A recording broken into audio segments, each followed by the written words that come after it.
Assalamualaikum students, this is your computer teacher Aisha Anwar. I hope all of you are fine and busy with your studies.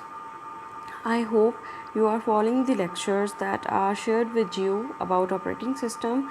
Today we are going to start the last topic of our chapter, which is about threads and processes.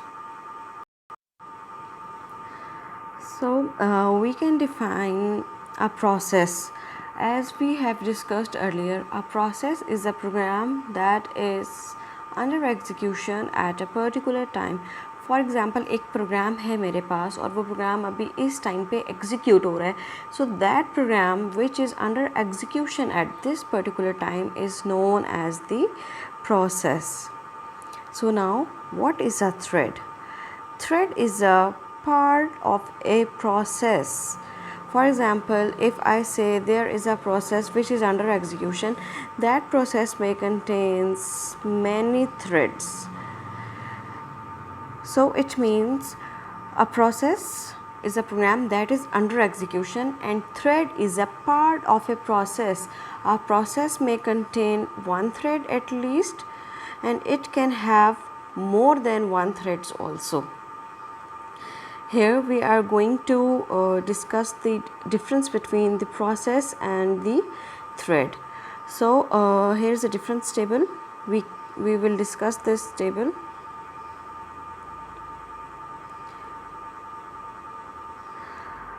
An execution instance of a program is called a process. It is the same point that we have discussed.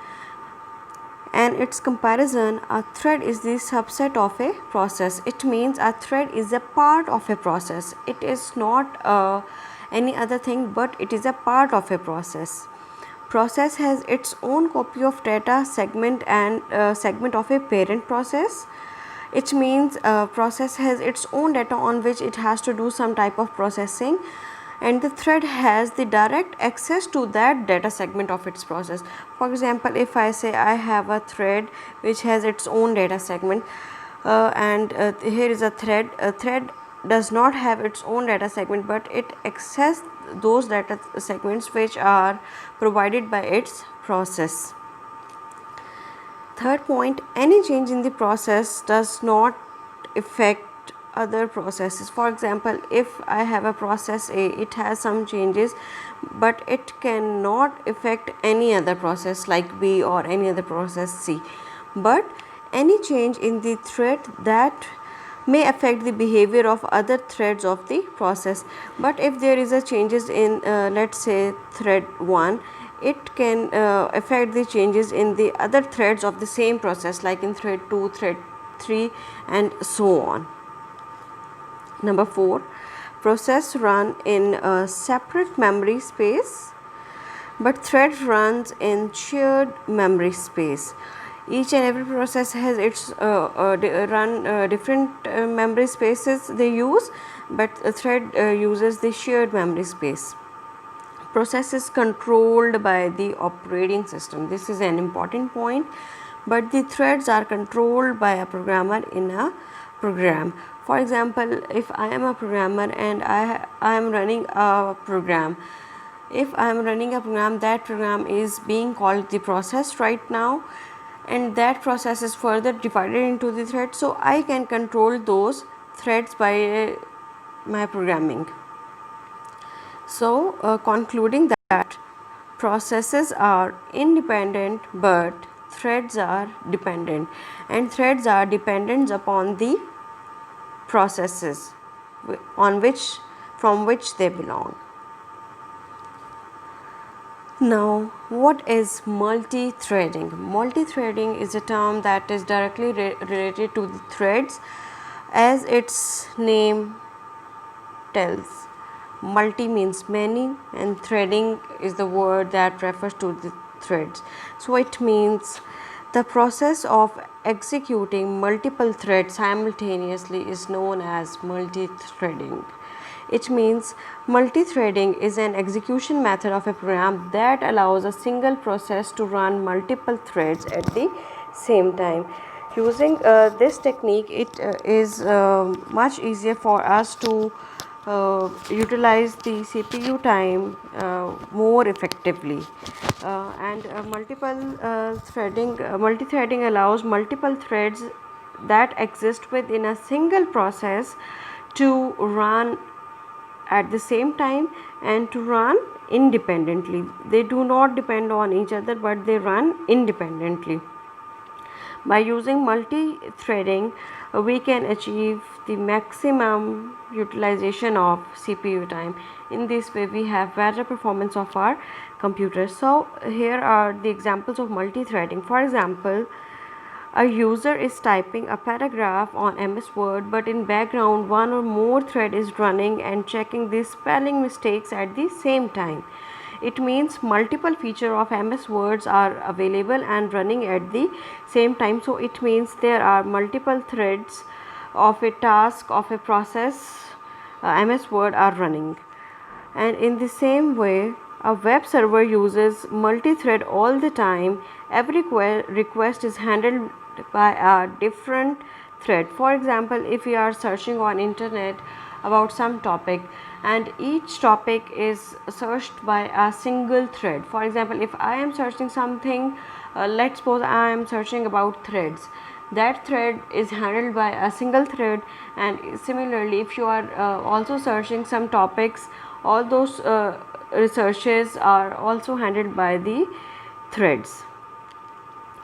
So up till now we have studied about multitasking, multi-programming, multi-processing, and now multi-threading.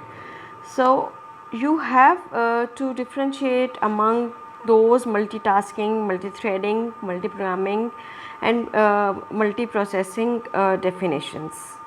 We will just revise them again for your ease.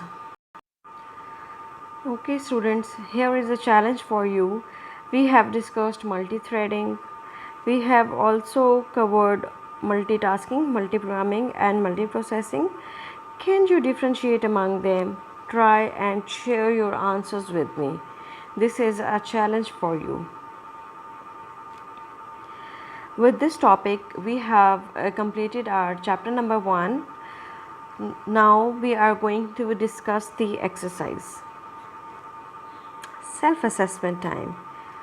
Solve the MCQs for self-assessment. If you are able to solve the MCQs on your own, so it means you have developed the basic understanding of the chapter.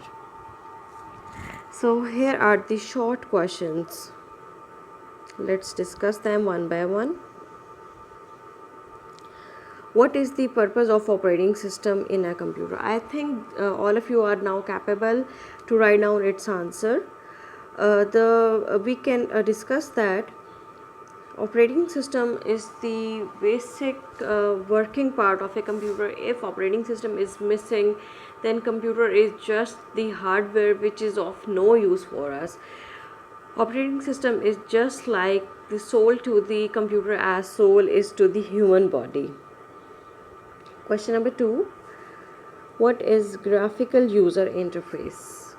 Graphical user interface is the type of interface which provides icons, menus, graphics, pointers, and it provides colorful interface to interact with the computer. By using graphical user interface, we can use our computer easily. For example, Windows operating system has graphical user interface. Question number 3. Mention 3 advantages of Unix operating system. We have discussed Unix operating system. I'm going to share one advantage. Rest of the 2 advantages you have to search about them or look into your textbook. One advantage of Unix operating system is it provides maximum processing speed. It has the best CPU utilization.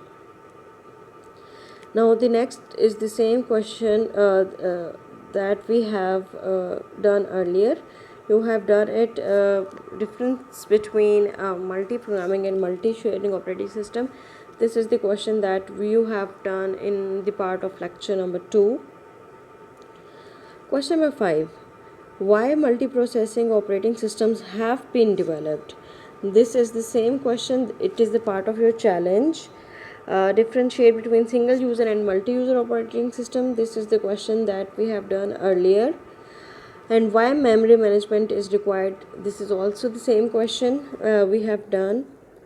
Why protection system is required in a computer. It is the part of operating system functions. Basically protection system is required to protect the computer data by assigning some rights and assign some privileges to the users. And the last two questions, what is the thread, and differentiate between multi-programming and multi-threading by giving one example. It is also a part of today's challenge. I hope you will accept the challenge and able to do that. Okay, question number 3 is the long question answers. Students, you have to go through them. If you are having any difficulty, please feel free to ask. But the long question answers you have to solve on your own. That's all for today. Thank you.